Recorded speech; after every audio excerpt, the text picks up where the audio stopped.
নমস্কাৰ দৰ্শকবৃন্দ আপোনালোকে জানে মই বিভিন্ন ধৰণৰ এডুকেশ্যন ৰিলেটেড ভিডিঅ'জ দিয়াৰ লগতে বৰ্তমান ডিব্ৰুগড় ইউনিভাৰ্চিটি এন্ট্ৰেন্স সম্পৰ্কে মই ভিডিঅ' দি আছো মোৰ লাষ্ট এটা ভিডিঅ' আছিল যে মোটিভেশ্যন সম্পৰ্কে দিছিলো যত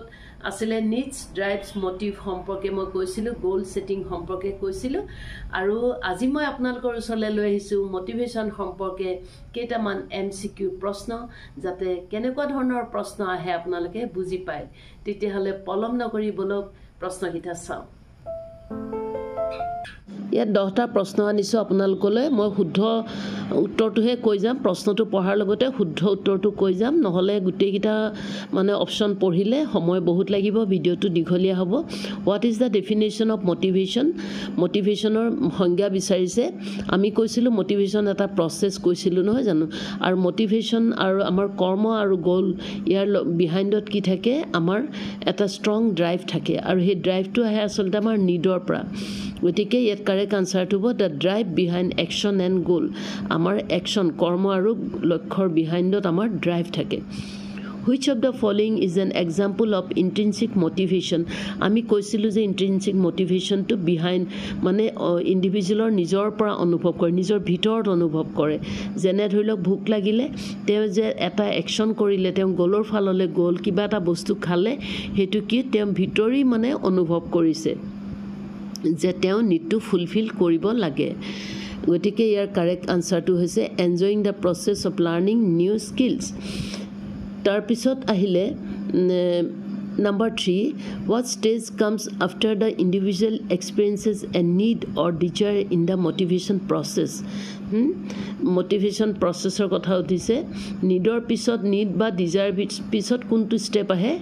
তো ড্ৰাইভ আহে নিড ড্ৰাইভ হয় নে নহয় মোটিভ সেটিং গোল এটেইনমেন্ট এইকেইটা স্টেপ মই কৈছিলো Number 4 হৈছে which type of motivation involves the desire for social interaction and belongingness motivationৰ আসলতে কেবাটাও টাইপস আছে তাৰ ভিতৰত মানে আমি যেতিয়া সামাজিক কাম কাজ মানে মানুহৰ পৰা মৰম বা সামাজিক স্থান পাবলৈ যিবিলাক কৰ্ম কৰো কিছুমান এতিয়া ধৰি লওক সামাজিক কৰ্ম কিছুমান সমাজ সেৱক কিছুমান আছে তেওঁলোকে সমাজ সেৱা কৰিয়ে ভাল পায় মানে ষ্ট্ৰং তেওঁৰ কামবিলাক মানে সমাজ সেৱা কৰিয়ে ভাল পায় গতিকে এনেকুৱা কামবিলাক কোনটো ভিতৰত পৰিব মোটিভেশ্যনৰ টাইপৰ ভিতৰত পৰিব এফিলিয়েশ্যন মোটিভেশ্যন আমাৰ মানে সমাজত প্ৰতিষ্ঠিত হ'বলৈ বিচাৰো হেতু কাৰণে আমি কিছুমান কৰ্ম কৰো নাম্বাৰ 5 হৈছে what is the primary characteristics of extrinsic motivation extrinsic মোটিভেশ্যনটো কি কৈছিলো আমি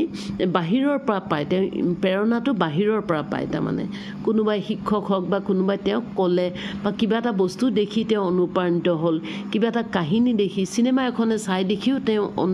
অনুপ্ৰাণিত হ'ল গতিকে বাহিৰৰ পৰা আহে তেওঁৰ ফিলিংছটো যে তেওঁ কিবা এটা কৰিব লাগে ইয়াৰ কাৰেক্ট আনসাৰটো হৈছে arises from external factors কৈছো ইতিমধ্যে নাম্বাৰ 6 হৈছে achievement motivation is primarily connected with আৰু এটা টাইপস অফ মানে মোটিভেশ্যন হৈছে achievement motivation আমি লাইফত কিবা এচিভ কৰিবলৈ সকলোৱে যত্ন কৰো যেনে মই ধুনীয়া ঘৰ এটা বনাবলৈ মই যত্ন কৰিলো চেষ্টা কৰিলো মই ভাল ৰিজাল্ট কৰিবলৈ চেষ্টা কৰিলো কোৱালিফিকেশন ল'বলৈ চেষ্টা কৰিলো এনেকৈ লাইফত আমি কিছুমান এচিভ কৰিবলৈ যত্ন কৰো গতিকে ইয়াৰ হৈছে কাৰেক্ট আনসাৰটো হৈছে মাষ্টাৰিং টাস্ক এণ্ড এচিভিং গোলছ আমি কি কৰো কিবা এটা কৰ্মত মানে মাষ্টাৰ হ'বলৈ বিচাৰো Number 7 হৈছে what stage involves the individual setting specific goals or targets in the motivation process motivation processor কথা কৈছে stage কিটা মানে কারেক্ট আনসার আছে goal setting what stage involves the individual setting specific goals এইবিলাক এটো হৈছে গোল সেটিংস নাম্বার 8 হৈছে which of the following is an example of power motivation আৰু এটা টাইপ অফ মোটিভেশ্যন হৈছে পাৱাৰ মোটিভেশ্যন কিছুমানে পাৱাৰ পিছত দৌৰে হয়নে না পাৱাৰ পোৱাৰ কাৰণে কাম কৰে গতিকে হেতু হৈছে পাৱাৰ মোটিভেশ্যন ইয়াৰ কাৰেক্ট আনসাৰটো হৈছে seeking to control resources or assert dominance আনৰ যোনে পাৱাৰ বিচাৰে তেওঁলোকে আনৰ মানে ডমিনেট কৰি ভাল পায় বা আনৰ ওপৰত তেওঁ কন্ট্ৰোল কৰি যি ভাল পায় কন্ট্ৰোল কৰিব বিচাৰে নিজে ওপৰত থাকিব বিচাৰে হেতু হৈছে পাৱাৰ মোটিভেশ্যন এনে পলিটিক্যাল লিডাৰবিলাক পাৱাৰ মটিভেশ্যনৰ কাৰণে থাকে তেনেকৈ আমি সমাজতো সামাজিক কিছুমান ব্যক্তি আছে সমাজত স্থান পাবলৈ বিচাৰে গতিকে তেওঁ এনি টাইম তেওঁ পাৱাৰটো এচিভ কৰিব বিচাৰে অফিচ এটাতে দেখিব তেওঁ কি কৰিব কিছুমান মানুহে পাৱাৰটো নিজৰ হাতত আনিবলৈ চেষ্টা কৰে নাম্বাৰ 9 হৈছে ইন্ট্ৰিনসিক মোটিভেশ্যন ইজ ড্ৰাইভেন বাই কিহৰ পৰা হয় কৈছে কাৰেক্ট আনসাৰ হৈছে পাৰ্সোনেল স্যাটিসফ্যাকশন যেটো ইন্ট্ৰিনসিক মোটিভেশ্যনৰ কামবিলাক আমি আসলে কি পাৰ্সোনেল স্যাটিসফ্যাকশনৰ ভোগ পিয়া লগা সৌন্দৰ্যবোধ এইবিলাক সকলোবিলাক কৰ্ম যেতিয়া আমি কৰোঁ সেইবোৰ কৰ্ম হৈছে আমাৰ ইন্ট্ৰিনসিক মোটিভেশ্যন ভিতৰৰ পৰা আমি ফিল কৰোঁ আমি এটো কৰিব লাগিব ভিতৰত আমি নিড ফিল কৰোঁ তাৰমানে নাম্বাৰ 10 টো হৈছে what stage follows the individual engaging in behaviour aim at achieving goals in the motivation process correct আনসাৰটো হৈছে এচিভমেণ্ট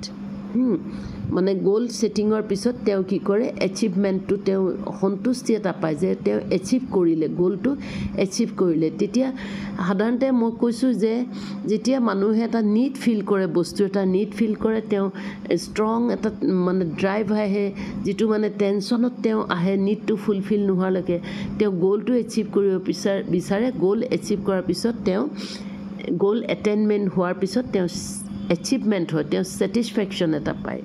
ভিডিওটো যদি ভাল লাগিল লাইক শেয়াৰ আৰু সাবস্ক্ৰাইব কৰিব আৰু বাট চাই থাকক ইয়াৰ পিছৰ ভিডিওলৈ ধন্যবাদ